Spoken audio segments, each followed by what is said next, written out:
el comportamiento de las flechas. Y algo interesante es que en estos proyectos la flecha no es tan de preocuparse. La razón pues es porque en este tipo de estructuras las vigas pues tienen secciones muy gorditas esperando el efecto sísmico, entonces no es tanto preocupación. En cambio, el comportamiento de desplazamientos laterales, ese sí pues, es preocupante. Recuerden ustedes, no pierdan de vista lo que estamos haciendo. Lo que estamos haciendo es haciendo a partir del espectro SACID, que ahí se ve el espectro SACID ahí en azul, en medio. Ese es el que nos proporciona el gobierno y se llama elástico, que significa que si yo quisiera que la estructura se comportara elásticamente, tendría que diseñar para los efectos, para las acciones que corresponden al valor del periodo que nosotros estamos considerando. En nuestro caso, significa que tendríamos que considerar los valores que corresponden a la meseta. Y si nosotros diseñáramos para esos valores de la meseta, entonces nuestro comportamiento, el comportamiento de la estructura sería elástico. Pero eso sería carísimo. Y entonces lo que se hace es, se deja que parte del problema sea tomado por la estructura en forma de ductilidad. Es decir, se espera, se diseña para que la estructura absorba parte de la energía sísmica. Por otro lado, al hacer la revisión por desplazamientos sísmicos, nosotros ya estamos conscientes, pues, de que para esos desplazamientos el comportamiento de la estructura ya va a dejar de ser ni siquiera elástico, mucho menos lineal, y ya va a invadir el comportamiento no elástico y no lineal, la estructura. Ese sería este caso. Entonces, nosotros diseñamos a la estructura para que pueda resistir desplazamientos que incluso están rebasando el límite elástico y el límite lineal de los materiales, pero ellos, si es una cuestión, ¿cómo le podríamos decir? Temporal, esa es la palabra, temporal, son capaces de tener ese tipo de desplazamientos sin mayor problema, siempre y cuando no excedan ciertos límites. Y ese es lo que se hace para revisar los desplazamientos que podrían producir el colapso de la estructura. Eso ya lo hicimos la clase pasada e incluso llegamos a la conclusión de que en algunas de los entrepisos de nuestro proyecto no tenemos, no estamos cumpliendo con esta revisión. Pero el día de hoy vamos a trabajar con uno que está mucho más abajo. Vamos a ver. Con ese todavía no lo usamos, ese espectro. Ese espectro es el que está dividido entre Q'R, los valores, y finalmente con ese vamos a diseñar los elementos estructurales. Si se dan cuenta, entre ese espectro y el de arriba, el de SACID, pues hay distancia muy grande. Pues eso es lo que toma el material y la estructuración por cuestión de ductilidad y sobre resistencia. O sea, nosotros realmente, si nosotros diseñáramos para que la estructura se comportara elásticamente, híjole, sería un dineral lo que tendríamos que invertir para cada edificio. Y finalmente, vámonos hasta abajo. No sé si alcanzan a ver allá abajo, muy humilde, un espectro que está muchísimo más abajo. Ese espectro que está hasta abajo es el que vamos a usar el día de hoy. Ese es el que vamos a usar el día de hoy. Lo que vamos a hacer es que, considerando los desplazamientos reducidos por Q'R, los vamos a multiplicar por Q'R y después los vamos a multiplicar por un factor que reduce notablemente, así, reduce notablemente la altura del espectro que vamos nosotros a utilizar. Ese factor se llama K subíndice S y nos va a ubicar el sistema de fuerzas y de acciones de la estructura a ese nivel. Ahí está, bueno, la respuesta de la estructura a ese nivel. Y entonces ese es el que vamos a ver el día de hoy. Entonces, si se dan cuenta, el espectro SACID, pues es un espectro con el que apenas hagan de cuenta que es el espectro que nos proporciona el sistema, pues, nuestra reglamentación. Pero pueden ustedes observar que son varios los espectros que nosotros realmente usamos. Ese es el que vamos a ver el día de hoy. Es el de revisión de desplazamientos ante sismos frecuentes. Para ello, entonces, lo que voy a hacer, ahí está, y esa es lo que vamos a trabajar. Vamos para ello a ver qué es lo que vamos a hacer. Y para eso, el reglamento dice, para el cumplimiento de del requisito de limitación de daños ante sismos frecuentes, se revisará que las distorsiones de entrepiso no excedan de 2 milésimas. Si ustedes recuerdan, los valores límite que estábamos usando anteriormente era del orden de 15 milésimas. ¿Sí se acuerdan? Bueno, lo podemos ver. Ahí están arriba, miren. Era del orden de 15 milésimas. Y en cambio ahora nos permiten 2 milésimas. ¿Y por qué? Pues porque se supone que esta es una limitación de valores de desplazamientos producidos por sismos frecuentes. Y en consecuencia, no nos permiten tanto desplazamiento. Ahora dice, salvo que todos los elementos no estructurales sean capaces de soportar deformaciones apreciables o estén separados de la estructura principal. Esto sería el caso en el cual nosotros tuviéramos, por ejemplo, como un ejemplo, ventanales que tuvieran una separación expresamente calculada para que no se dañen por el efecto sísmico. Y bueno, pues ese sería un caso. El otro sería los muros que nosotros tenemos, nuestros muros están separados. ¿Se acuerdan? Dijimos una distancia de aproximadamente 2 centímetros, que es lo que recomiendan, y con eso yo puedo pensar que la estructura se va a poder deformar sin mayor problema para los sismos frecuentes, y por eso dice el límite en cuestión será 4 milésimas. Bueno, ahora observen ustedes lo que dice el reglamento. Dice, para determinar, para la revisión, dice, las distorsiones máximas de entrepiso deben obtenerse del análisis con el espectro de diseño reducido. ¿Se acuerdan? Eso ya lo hicimos. Simplemente le aplicamos las fuerzas a nuestro proyecto, a nuestro modelo, considerando una reducción, dividiendo las fuerzas entre Q'(R). Eso es a lo que se refiere al decir aquí. Sin embargo, cuando ya hagamos esta revisión, pues tenemos que multiplicarlas, o sea, tenemos que anular el efecto de la reducción y además tenemos que multiplicar por el factor KS. ¿Qué es el factor KS? Pues no es otra cosa más que un factor que ubica nuestro análisis del nivel en el que estamos trabajando hasta allá arriba, hasta acá abajo. O sea, esto significa que nosotros vamos a revisar la estructura como si estuviera teniendo que soportar desplazamientos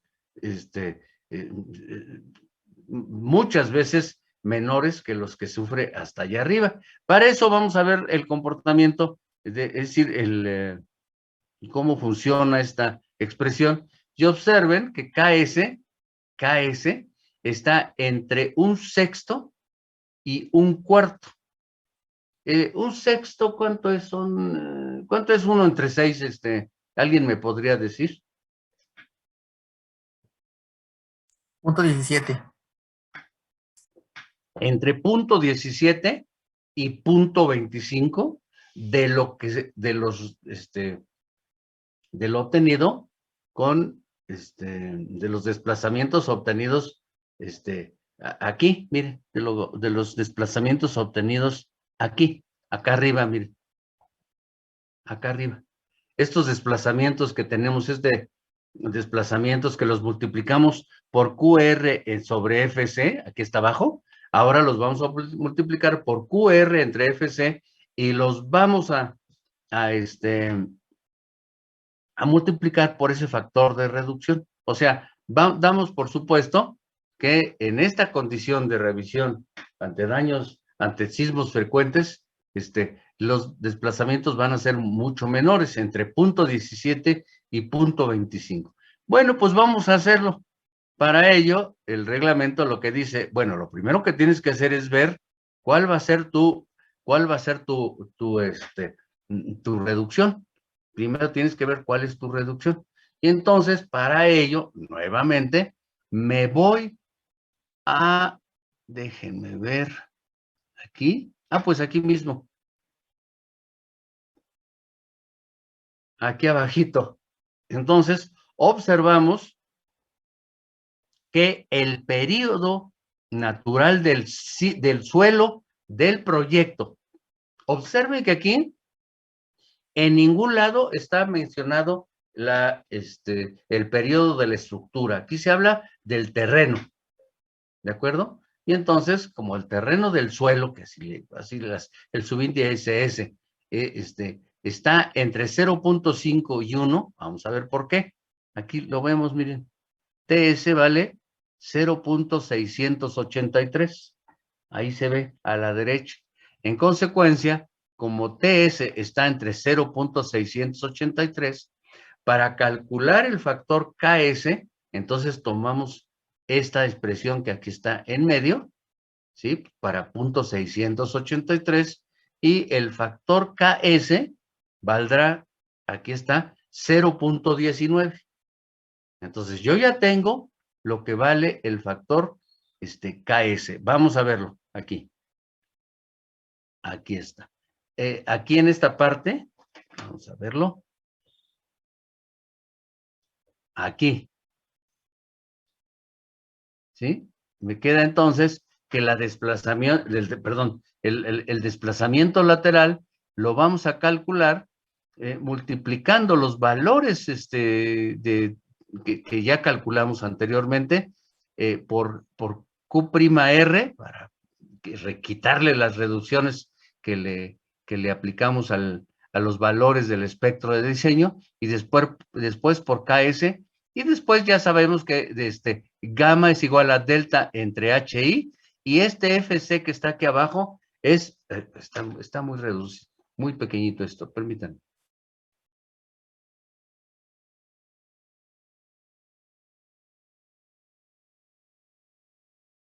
Ahí está. FC que está aquí abajo es para ponerlos todo el análisis en el ámbito del servicio, en el ámbito de servicio, no en condiciones últimas. Bueno, pues vamos a hacerlo. Vamos a hacerlo. Entonces, permítanme, por favor, aquí. Déjenme pasar acá.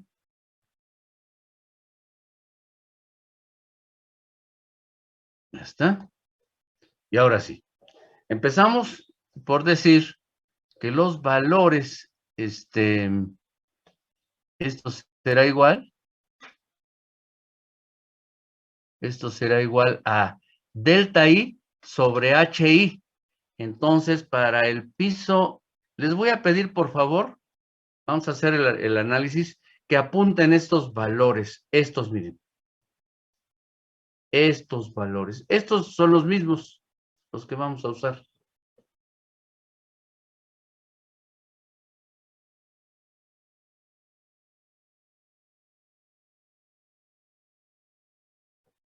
Por favorcito, y entonces ya, ahorita hacemos el análisis rápidamente. Ah. ¿Ya están? ¿Ya están? Bueno, Esos valores son, ¿recuerdan? A ver si se acuerdan, son calculados en STAT para el espectro reducido. O sea, lo primero que tendremos que hacer, o lo primero que vamos a tener que hacer, es quitarles la reducción. Entonces aquí será igual a delta I, ahí está, sobre HI, ahí está, por Q'(R). Vamos a ver cuánto vale Q'(R). Para ello me voy a ver dónde estoy. Aquí. Aquí está.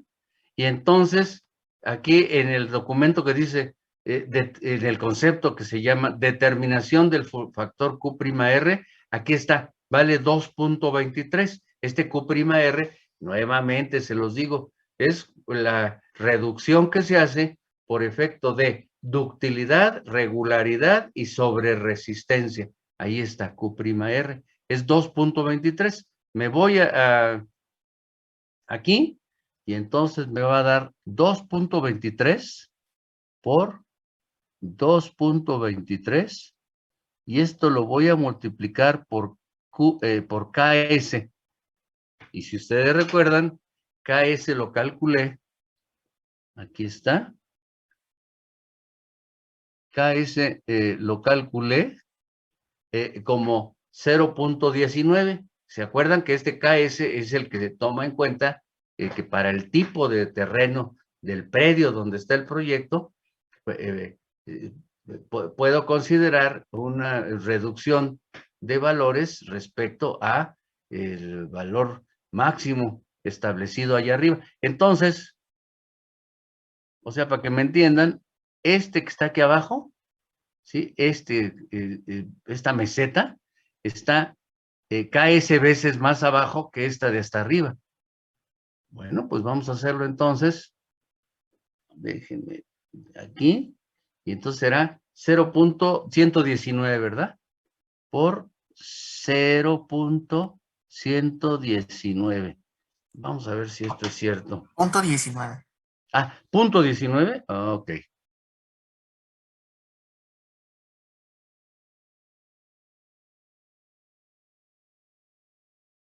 Punto 19. Ahora déjenme ver cómo ando.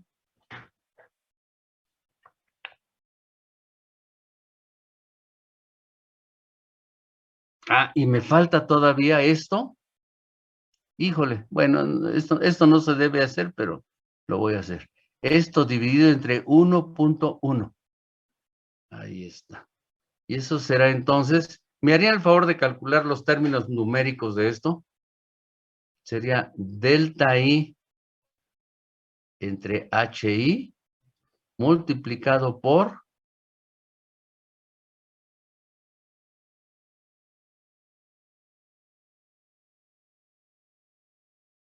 ¿cuánto es eso? Denme 3 cifras decimales, por favor. Punto 385. 0.385. Bueno, ya tengo entonces una cantidad, un número por el que Profe, tengo que... Pues dime, hija. disculpe, ¿el 1.1 de dónde había salido? Ah, sí, aquí está. Este 1.1, aquí está. Ah, lo voy a poner, lo voy a señalar acá. Así. Este 1.1 es y se refiere al hecho de que cuando nosotros hicimos a ver si te acuerdas, cuando declaramos las cargas, las fuerzas sobre el modelo, en las combinaciones multiplicamos por 1.1 todas las fuerzas, ¿sí te acuerdas? Sí, sí. Y entonces aquí el reglamento dice, no, pero tú no tienes que considerar las fuerzas últimas, tienes que considerar las fuerzas en condiciones, se llama de servicio. Para eso se divide entre el factor de carga. De ahí sale el 1.1. Ah, ok.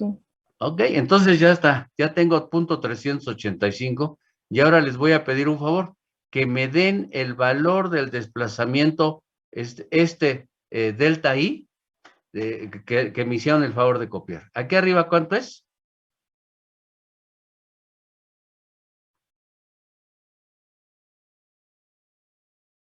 Lo copiaron. 0.73. ¿Cuánto? Punto 73. ¿7.3? Sí. 7.3. ¿El de abajo? 1.27. 1.27.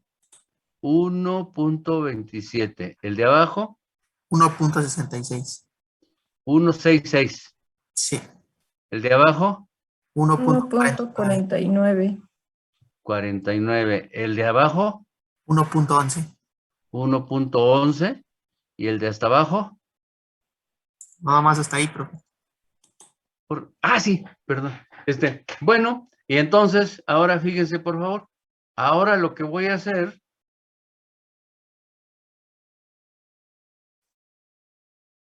es obtener la distorsión. Y entonces la distorsión, le voy a hacer un poquito más. La distorsión va a ser cada uno de estos valores, por ejemplo, 0.73, entre 300 por 0.385. ¿Cuánto es? 9.37 por 10 a la menos 4. A ver, entonces, es, en términos de milésimas, ¿cuánto sería? 9.37. Entonces sería 0.9, ¿no? Es que no estoy muy seguro. No es notación, se lo estoy dando notación científica. Sí, pero dámelo en milésimas, por favor.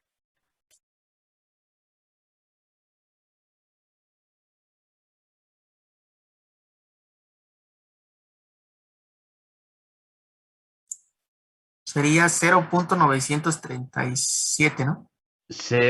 A ver, le voy a dar nada más una cifra decimal porque no vale la pena más. 0.9 por 10 a la menos 3. ¿De acuerdo? El que sigue es 1.27 entre 300 por 0.385. 1.63 por 10 a la menos 3. 1.63 por 10 a la menos 3. Sí.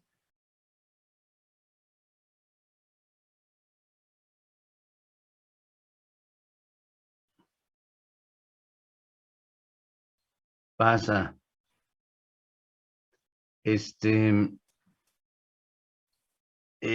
Abajo, 1.66 entre 300 por 0.385.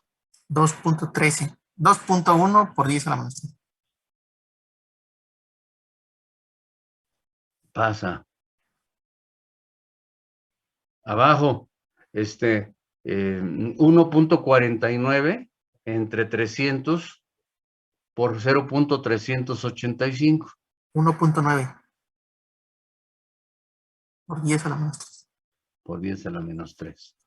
Aquí está pasando. Y abajo tengo 1.11 entre 325 por 0.385. 1.3. 1.4. 0.3, ¿no? Bueno, 1.3 por 10 a la menos 3. Ahora, yo no sé si se dan cuenta de esto. Aquí está pasando en la mayoría. Pero observen que aquí estoy tomando valores admisibles de desplazamiento que son tomando en consideración que los muros están separados de la estructura una distancia de 2 centímetros, digamos. ¿Se dan cuenta? Del orden de 2 centímetros. Entonces, pues por eso estamos pasando bien, porque nuestros muros están separados. Si no fuera por eso, pues aquí tendríamos problemas en este que es 1.9. No, ese estamos bien. Ese de 2.1, pues a lo mejor tendríamos que allí tomar en consideración, ahí hacernos un poquito tontos, ¿no? De que se nos pasó de 2 a 2.1. Bueno, vámonos al siguiente. El siguiente les pido por favor que copien estos valores en la dirección Z. 0.80, 1.34, 1.70, 1.51 y 1.17, por favor. Ya, profe. ¿Correcto? Entonces vámonos abajo. Entonces ahí abajo, denme esos valores, por favor. Punto 80, Ajá, 1.34, correcto, 1.70, correcto. 1.51 Gracias. y 1.17. 1.17. Bueno, ahora vamos a considerar los valores que habíamos tomado allá arriba, que era por punto 385. Entonces, por favor, primero divide punto 80 entre 300 por 0.385. 1.02, 1.0. 1.0. Y entonces aquí teniendo esto, 1.0 por 10 a la menos 3, pues pasa. Abajo, 1.34 entre 300 por punto 385. 1.7. 1.7 y entonces me da 1.7. Pasa. El de abajo, 1.7 entre 300 por punto 385. 2.2. El de abajo, 1.51 entre 300 por punto 385. 1.9. Y el de más abajo es 1.17 entre 325 por 1.4. punto 1.4. 1.4. Ajá. Bueno, pues esta sería nuestra revisión. Pasa, pasa. Entonces ahí la conclusión a la que llegamos es que debido a que los muros de nuestra estructura están separados de la estructura propiamente dicha, entonces esos 2 centímetros nos están permitiendo, ¿sí?, que nuestra estructura pase ante sismos frecuentes. Sin embargo, no perdamos de vista allá arriba, que en algunos casos no está pasando.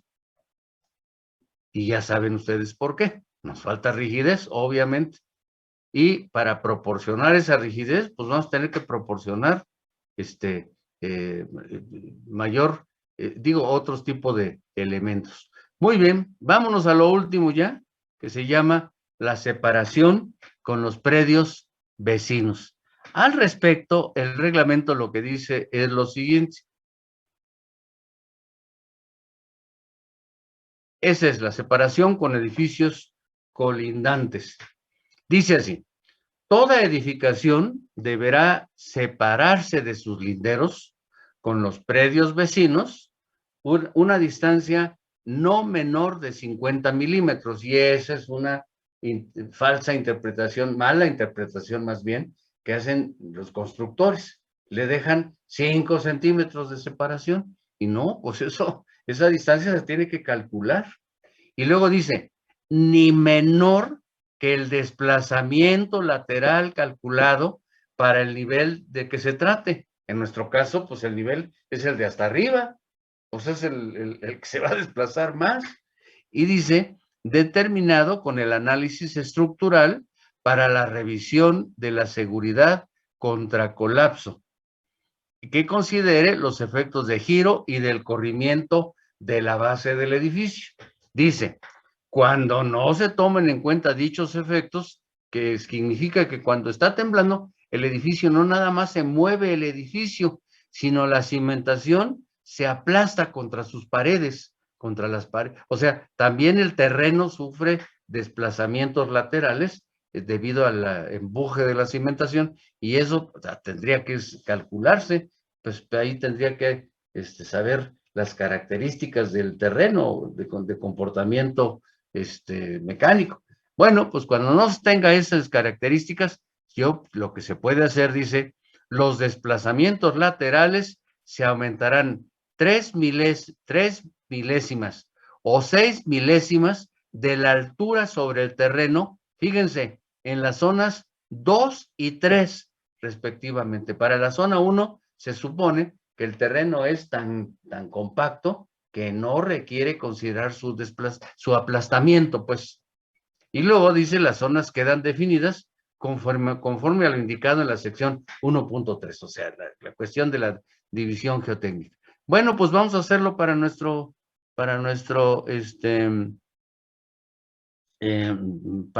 terreno, para nuestro edificio. Para ello, lo que voy a hacer es lo siguiente. Voy a considerar, para empezar, voy a considerar que mi estructura es una estructura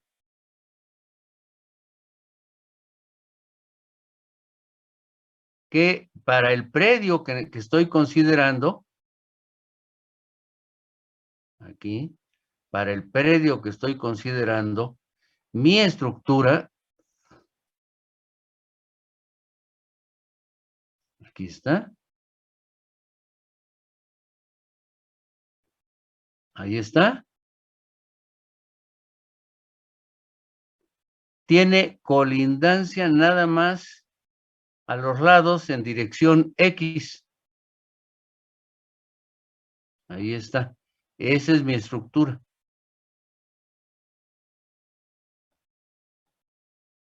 Aquí está mi estructura. Entonces, lo que yo quiero establecer es esta separación. Es esa separación. Y entonces lo que voy a hacer es, voy a establecer el desplazamiento máximo en dirección X. Y entonces para ello me voy allá arriba. Y aquí sí me voy al desplazamiento crudo, que sería en dirección X, ahí está, es, ¿cuánto sería, jóvenes?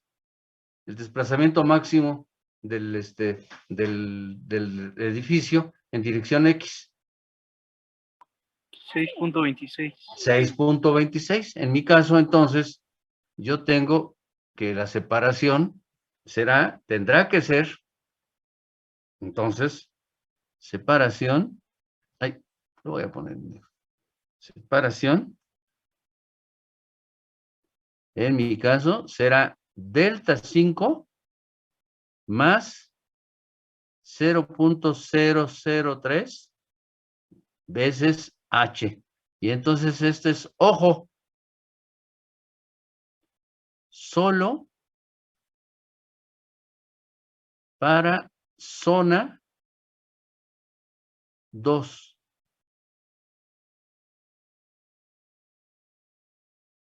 Para zona 1 no se aplica. Si alguno de ustedes tiene su terreno en zona 1, este 0.003, que toma en cuenta el aplastamiento del terreno lateral, no se toma en cuenta. Entonces, en mi caso va a ser separación, será igual, ¿sí se acuerdan? ¿Era qué? ¿6 qué? 6.26. 626 multiplicado por 0.003 por 15.25, que es la altura máxima que tenemos ahí arriba. 15.25. Aquí está. 15, ahí no está. La altura, ahí, bueno, sería la suma, pues, de 3, 3, 3, 3 y 3.25, me da 15.25. 15.25. Ah, pero atención, aquí hay un error. Serían centímetros, ¿verdad? En consecuencia sería, ahora sí. Entonces, ¿me haría el favor de calcular esto?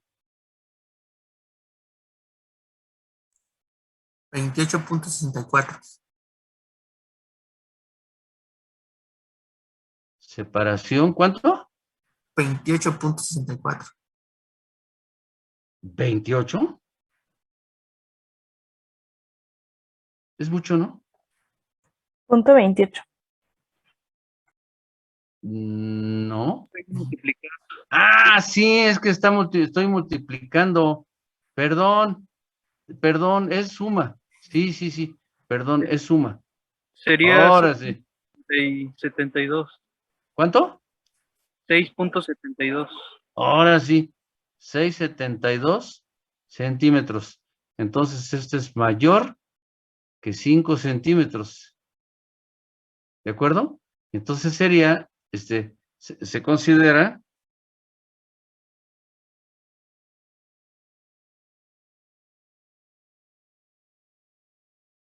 una separación Profe, de... me equivoqué. Es 6.31. ¿Cuánto? 6.31. 631. Ok. 631. A mí me dio 10.84. Y a mí también, porque supone que es A mí igual. los 15 metros por 20.25 en centímetros, ¿no? Sí, sí, sí.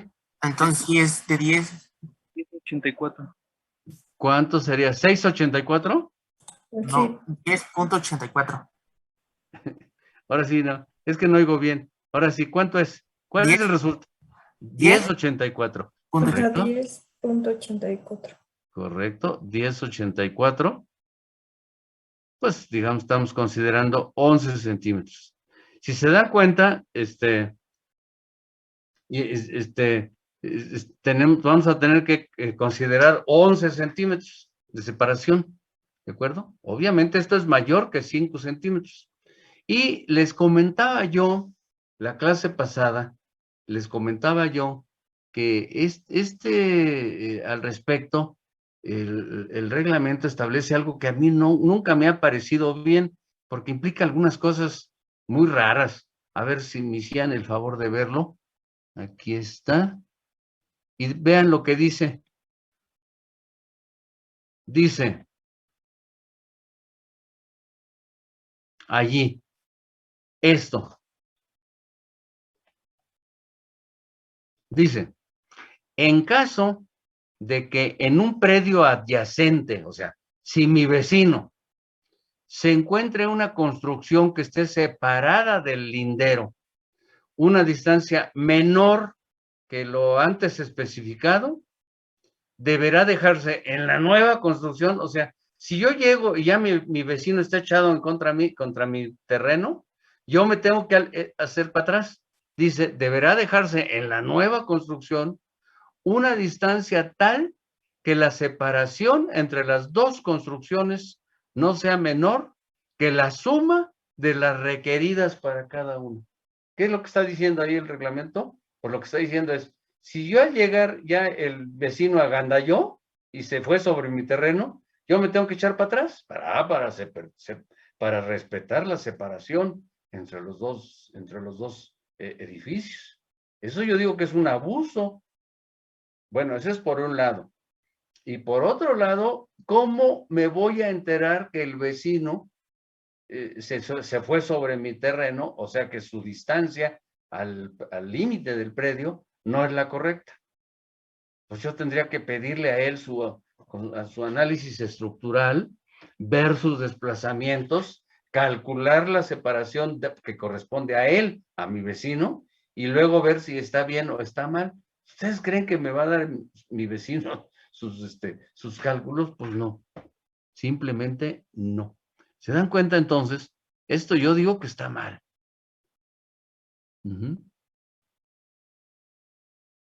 Ahí está.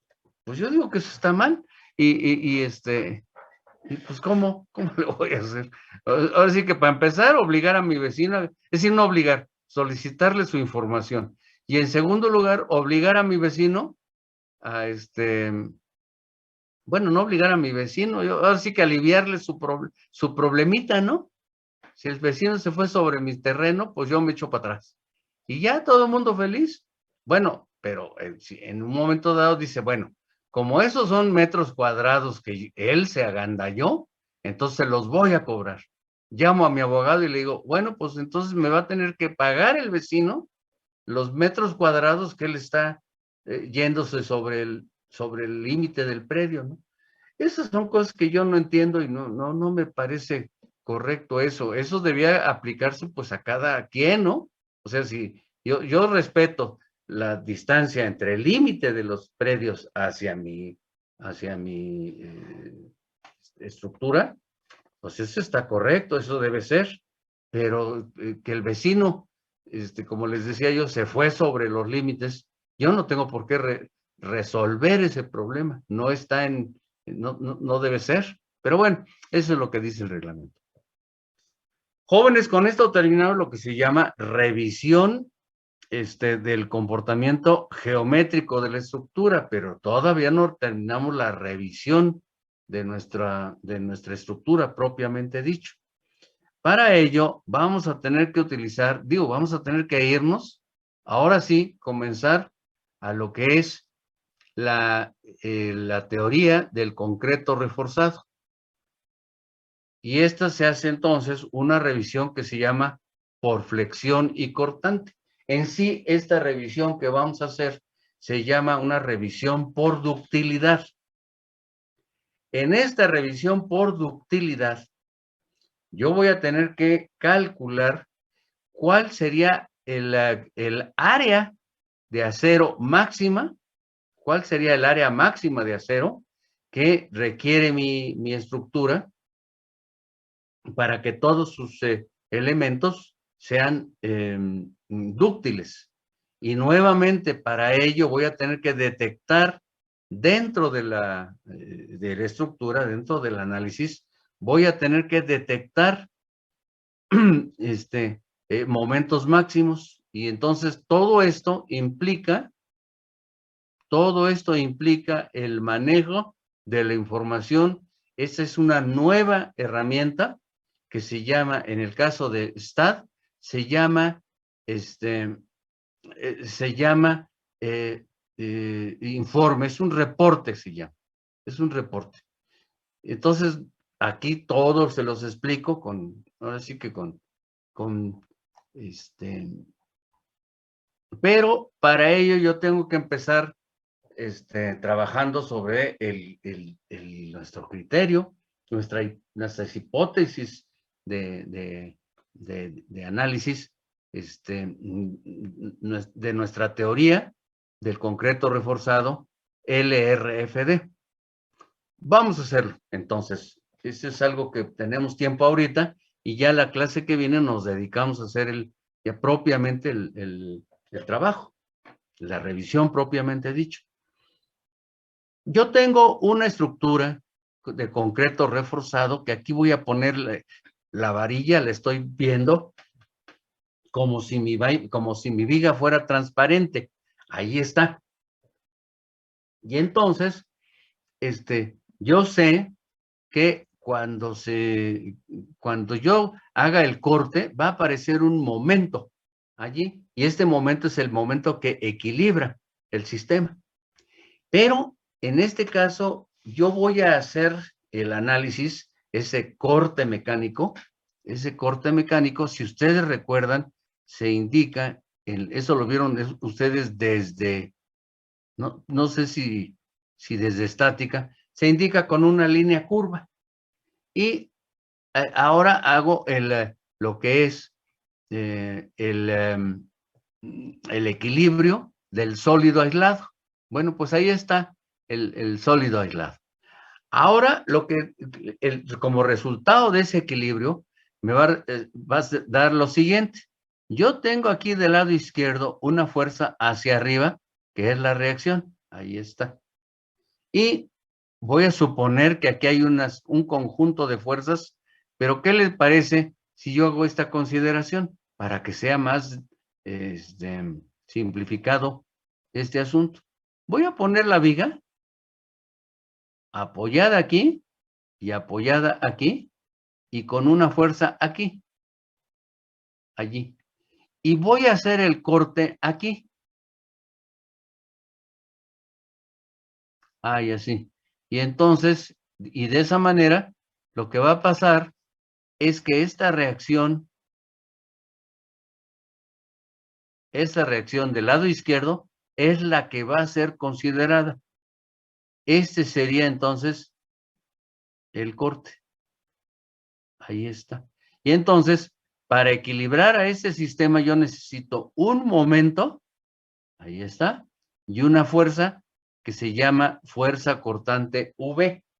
Esta fuerza cortante V no la voy a considerar en este análisis. Hagan de cuenta que no existe y solamente existe el momento. Ahora, creo que es hora de que ustedes sepan la verdad, jóvenes, que es algo muy, muy importante. Los momentos en la realidad física no existen. No existe el momento en la realidad física. Lo que existe son fuerzas. Pequeñitas, grandes, internas, externas, pero eso es lo que hay, son fuerzas. Los momentos no existen. Y bueno, ¿y por qué usamos los momentos? Porque en el análisis los momentos vienen siendo independientes de la sección transversal y de los materiales. Y en consecuencia, solamente se requiere de equilibrio y compatibilidad para poder resolver los problemas del análisis. Y entonces, los momentos vienen siendo acciones mecánicas que no requieren de que sepamos la sección, las características de la sección transversal. Bueno, pues ahora resulta que ya no tengo que utilizar este momento. Lo conozco, de hecho.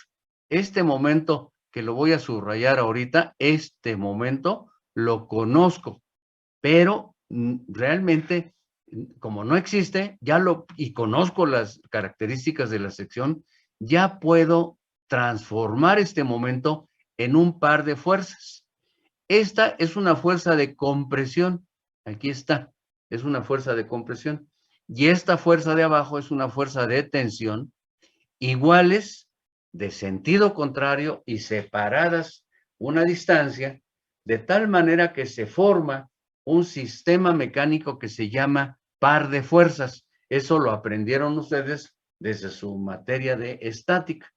El par de fuerzas es el que sustituye al momento y es el que realmente existe.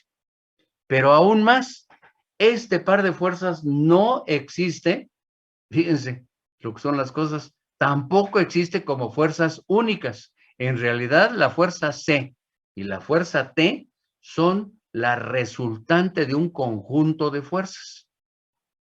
Bueno, para ello, lo que digo, bueno, ¿y cómo actúa ese conjunto de fuerzas? Pues para ello vamos a tener que meternos en la hipótesis de Whitney. Vamos a tener que meternos en la hipótesis de Whitney. Whitney, aquí dice, mire, es aplicada la hipótesis de Whitney. Whitney, para ello, lo que hizo fue lo siguiente.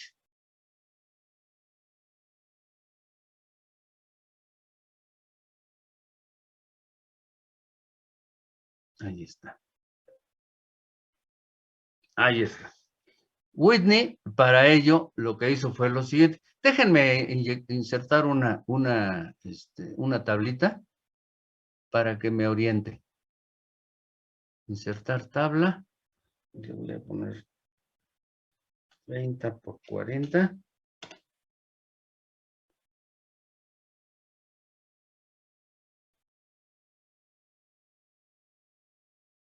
Ahí está.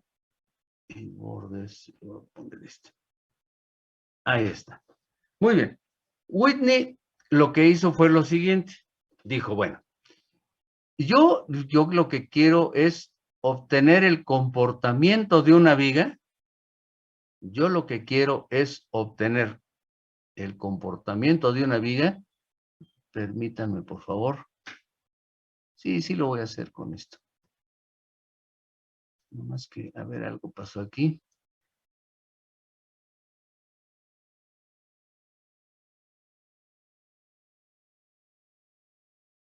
Oiga, ¿por qué no se activa la barra de dibujo?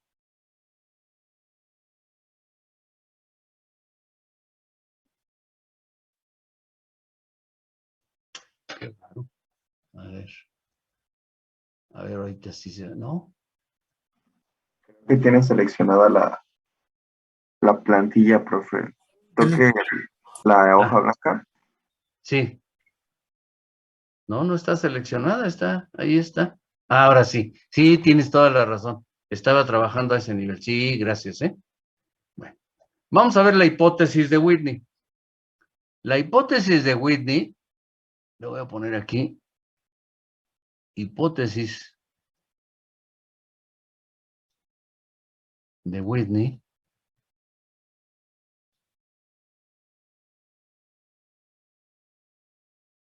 ahí está. Se refiere a lo siguiente. Whitney consideró una viga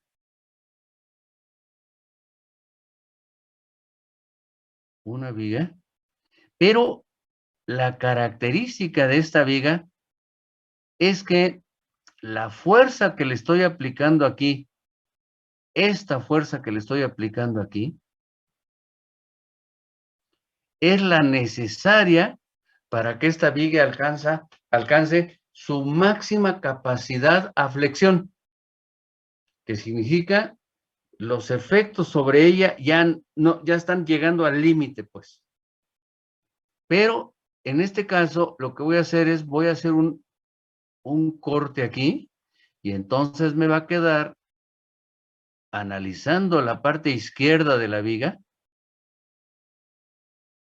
aquí, analizando la parte izquierda de la viga, me queda que aquí actuará, como aquí hay una reacción hacia arriba, actuará un momento. Si ustedes recuerdan, dijimos que también hay una fuerza cortante, pero esa no la voy a considerar. Este momento es un momento que se llama resistente, porque es el máximo que puede suceder a la viga. Adelantito de este momento, la viga ya falló. Cuando esto sucede, cuando esto está pasando, el diagrama de esfuerzos que se desarrollan en la parte de compresión es así.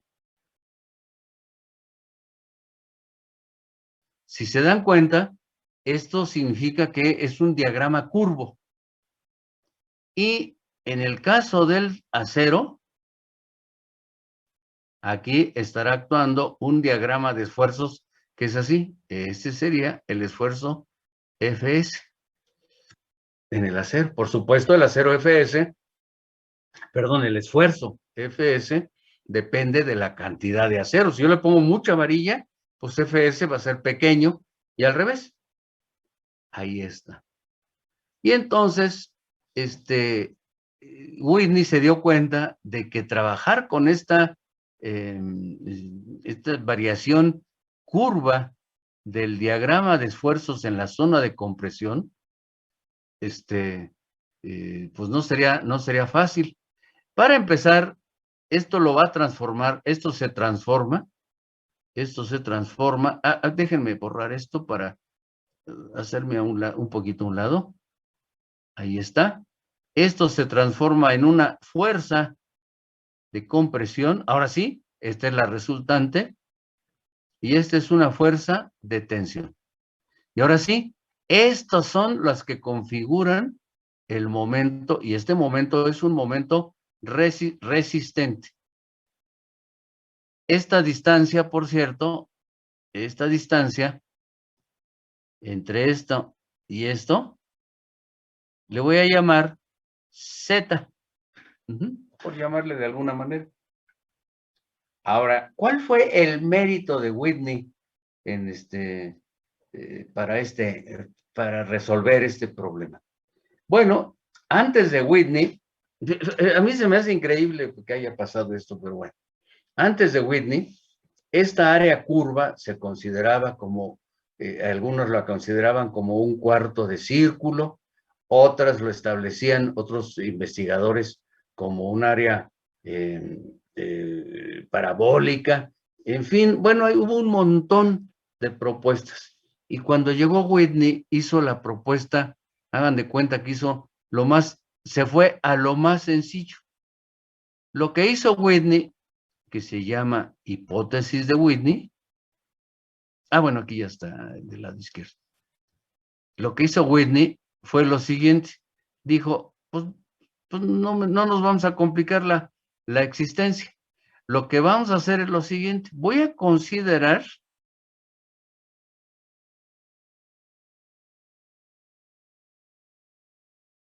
aquí está el eje neutro.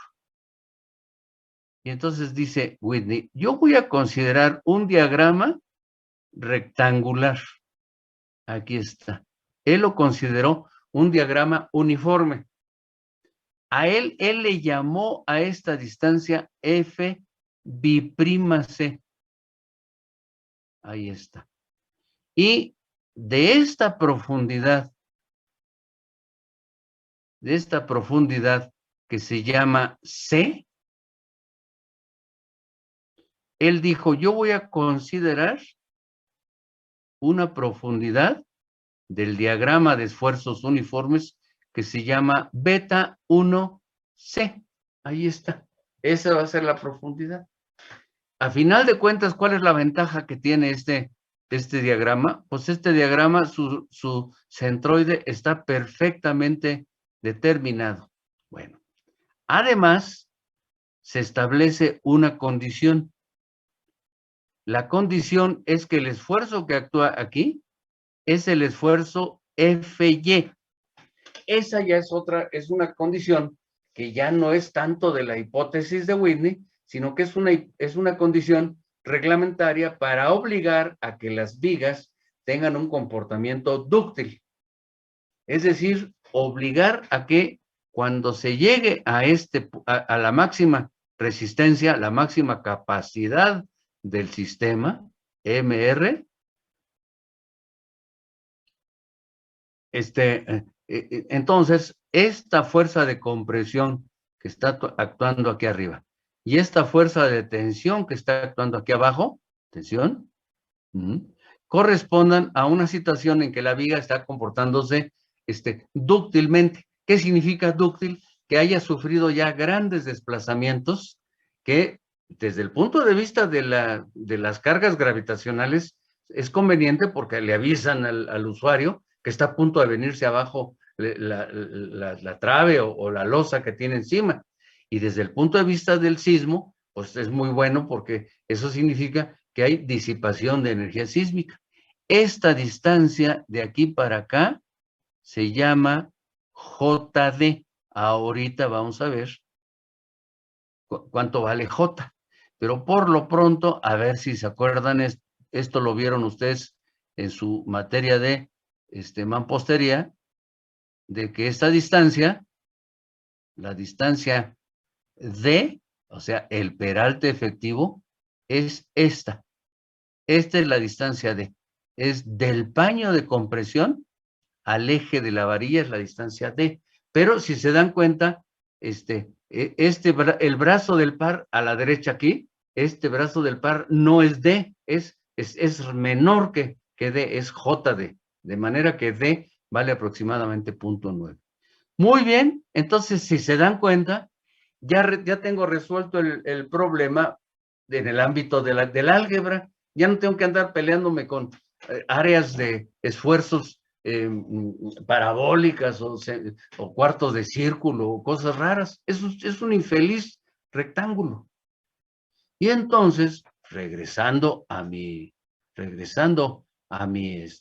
gráfica original, aquí, entonces observen que al ser tan sencilla la figura, entonces la magnitud de este par de fuerzas se puede obtener, pero rapidísimo. Puedo hacerlo incluso de dos maneras. Por un lado, calculando la fuerza de compresión multiplicada por JD. El resultado es el siguiente. Es MR igual a FR. Eso no le hagan mucho caso, eso después lo vamos a ver cuánto valen, pero es BD cuadrada por F bi'C por Q, que multiplica 1 menos 0.5 de Q. Eso después vamos a ver que esto que está entre paréntesis es precisamente J. Pero la más valiosa es la de abajo, miren. Esta es la que vamos nosotros a usar todo de aquí en adelante en nuestro semestre. MR es igual a FR, que les decía, no le hagan mucho caso, multiplicado por AS, FY, que está aquí arriba, es la fuerza de tensión, multiplicada por el brazo del par, que es JD, que sería J 1 menos 0.5 de Q multiplicado por D, que aquí está. Estas dos expresiones están aquí y aquí, nada más que las puse en grande. Entonces, esa expresión de abajo es la que nosotros vamos a usar. ¿Y por qué aparece FY? Porque tiene que aparecer FY, porque es la condición en que la viga mantiene su ductilidad, es dúctil sus resultados. Digo, su comportamiento. Ahí está. Jóvenes, ¿quedó claro esto? ¿Sí está claro? Pues estas dos expresiones, pero principalmente, más bien de aquí en adelante la que vamos a usar nosotros va a ser esta. Esta es la que vamos a usar, tanto para la revisión como para el refuerzo de nuestras traves. ¿Hay alguna duda respecto a la hipótesis de Whitney? Aquí está la hipótesis de Whitney, nada más que se van a encimar aquí está. ¿Sí quedó claro la hipótesis de Whitney? Es decir, lo que hizo Whitney en realidad fue simplificar el fenómeno y lo respaldó con un montón de ensayos, pues, de laboratorio, y llegó a la conclusión de que si consideraba F' C 0.85 de F'C, ya tiene un resultado por ahí. Y después vamos a ver cuánto vale beta. Eso lo vamos a ver la clase que viene. ¿Cuánto vale? Perdón, es beta 1. ¿Cuánto vale beta 1? Eso lo vamos a ver después.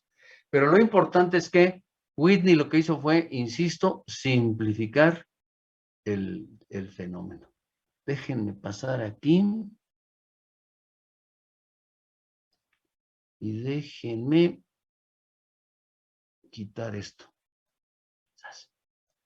Muy bien. Entonces, la clase que viene vamos a ver que para que se garantice que los esfuerzos valgan FY en el acero, se limita la cantidad de acero, etcétera, etcétera. Eso ya lo vamos a ver el miércoles y empezamos ya la revisión por flexión. Permítanme, ya. Déjenme pasar lista a los que faltan. Fernando Barbán, ¿sí llegaste? ¿Andas por ahí? Sí, presente. Buenos días. Buenos días. Berenice, Bere, ¿ya estás por ahí? No llegó. Y luego, Alberto Ramírez, ¿ya llegaste? Sí, profe, buenos días. Ya estás allí. Y finalmente, Isaías Vargas, ¿andas por ahí? No está Isaías. Bueno, jóvenes, pues si no hay ninguna duda, si hay alguna duda, con toda confianza. Yo Y tengo si no hay, una cosa. a ver, adelante, sí, Uriel. Pero es bueno, nada más es sobre el cálculo de mi centroide. Ah, sí. Tengo una saliente, entonces, no sé si le pueda presentar para explicarle mejor. Adelante, pero mira, espérame, ¿la saliente es hacia arriba o hacia abajo del dibujo? Hacia abajo, la saliente. Permíteme. Ahora sí. Mira, déjame hacerlo aquí. Okay. Déjame hacerlo aquí. Entonces tienes tu saliente hacia abajo. Ahí así. Y entonces, ahora sí, ¿cuál es tu duda? Es que no veo su pantalla. Sí es cierto. Sí, perdón, ¿para qué diablos me sirve el...? Aquí está.